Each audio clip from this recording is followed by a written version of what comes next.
Either get a job or get out. I'm sick of supporting a woman like you." My husband's words cut deep, triggering something inside me that snapped. Why should I endure the condescension of a man who belittles others to elevate his own sense of superiority? I'm better off without someone like him.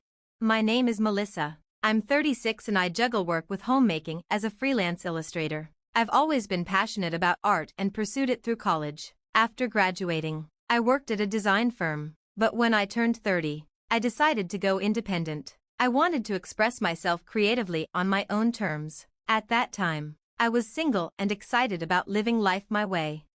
Then I met my husband, Daniel, through a mutual friend. We hit it off and decided to marry, registering our union a year later. Daniel's job as a salesman required him to travel extensively, which meant he worked long hours. He asked me to become a housewife, so I put my illustration career on hold. I was happy to manage the home while he was away, believing that we should support each other as a married couple. I thought I could return to my art career later and continue my studies in the meantime. We trusted each other and had no major complaints. However, life threw us a curveball when Daniel got promoted to head a new sales office. This promotion meant he wouldn't be transferred for a while, and we could finally settle down in one place. We were both excited about the prospect of stability after constantly moving and adapting to new cities. But the transition wasn't as smooth as I had hoped. Daniel was still overwhelmed with work, managing the new office and launching additional branches. On top of that, the cost of living in our new city was significantly higher than we anticipated. While Daniel's salary could cover our basic expenses, it left us living paycheck to paycheck, with no company housing assistance to fall back on. We wanted to save for the future, but his salary barely covered our current needs. I considered tapping into our savings for security, but it didn't feel like a stable solution.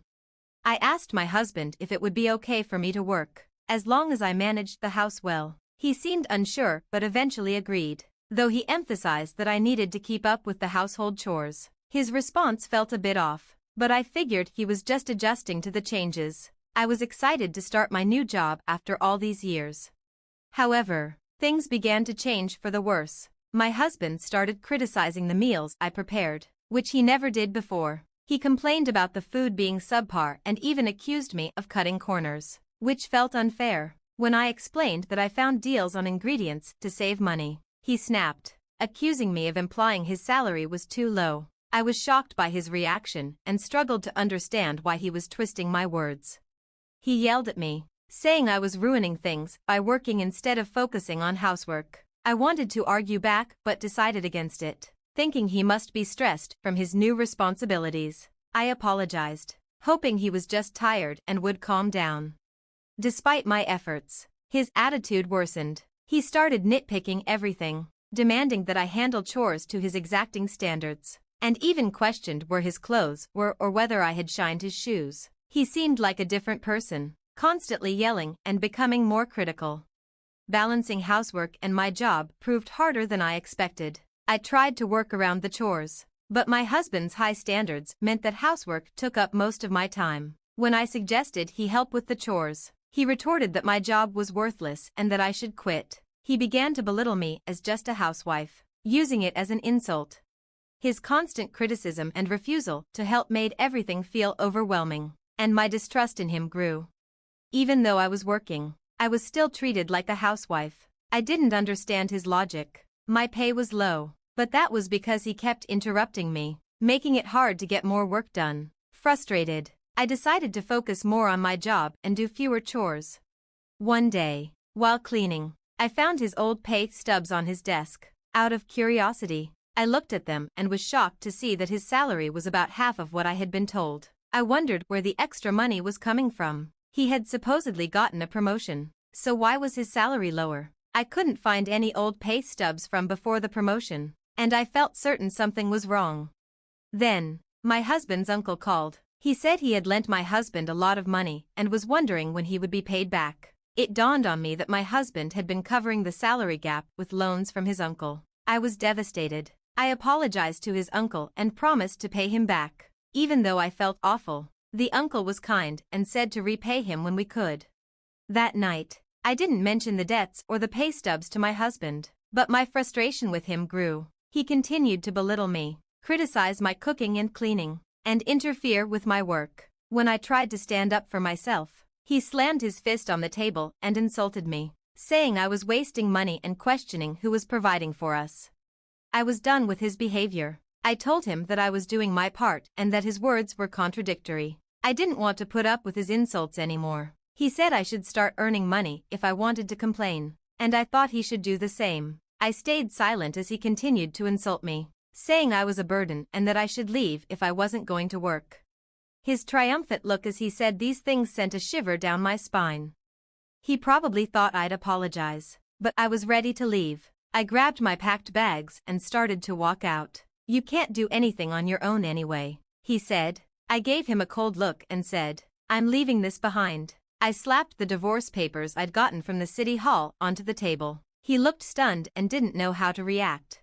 I told him, "Make sure you fill these out and send them soon," then left for my parents' house. I had already told them what was happening, and they welcomed me with open arms. My parents were upset about his attitude, the low income, and the debt. They strongly advised me to get a divorce, which I intended to do. My dad offered to help me find a lawyer if I had trouble with the divorce process. I thanked him for his support, hoping to end the marriage quickly. A week later, my husband showed up at my parents' house. "Did you fill out the divorce papers?" I asked. He looked nervous and said, "I'm sorry, please reconsider the divorce." I was surprised by his sudden change in attitude. Although my parents were skeptical, they agreed to let him in to talk. It turned out that his promotion was a lie. He had actually been demoted to a less important job and his salary had dropped as a result. He wasn't good at his job and had been shuffled around due to poor performance. Now, he was stuck in a low-ranking position with little chance for advancement. His pride had kept him from telling me the truth, so he had pretended to be successful to boost his ego. At home, he had taken out his frustrations on me, trying to maintain a sense of superiority. When I left, I had left a copy of my bank statement behind. Even though I earned less than he did, it was still enough to support us. He admitted that he needed me and couldn't afford the rent on his own. He asked if we could try again, promising to change and not make me suffer anymore. I was unmoved and indifferent to his tears. I simply brushed him off. "If you can't afford the rent, then just move. You can find cheaper places if you're on your own. And what about the debt to your uncle? You need to pay that back, right?" When I said this, his eyes widened. He was still trying to hide the debt and start fresh. It's hard to reason with some people. I understand that he was borrowing money to get by, but if we're talking about starting over, he should have been honest about everything. My dad added, "You've been so dishonest. I can't imagine letting you have custody of our daughter now. What were you planning to do about the debt without telling her?" My husband didn't respond to my dad's comment. I kept pressing the issue, saying, "If you won't agree to the divorce, I'll hire a lawyer. Your abusive behavior is grounds for divorce, and I have evidence." He seemed to give up and took the divorce papers out of his bag. "I've really messed up beyond repair. It's too late now. We're strangers," he said. I took the papers and we split the small amount of savings we had. We moved out of our apartment, and I heard he quit his job. Apparently, news of our divorce made his already difficult work situation even worse. He said he was paying back his uncle slowly and working part-time. After the divorce, he reached out several times, asking to reconcile and saying he realized I was the only one who had been on his side. His constant pleas made me uncomfortable, so I changed my phone number. If he had set aside his pride and been honest, maybe things could have been different, but I couldn't forgive his abusive behavior, and the love had faded long ago. I walked away and focused on my career as an illustrator. I'm busy, but every day feels fulfilling. I looked out the window from my computer, thinking about how that moment of courage had changed my life. I'm living my one and only life to the fullest, with no regrets.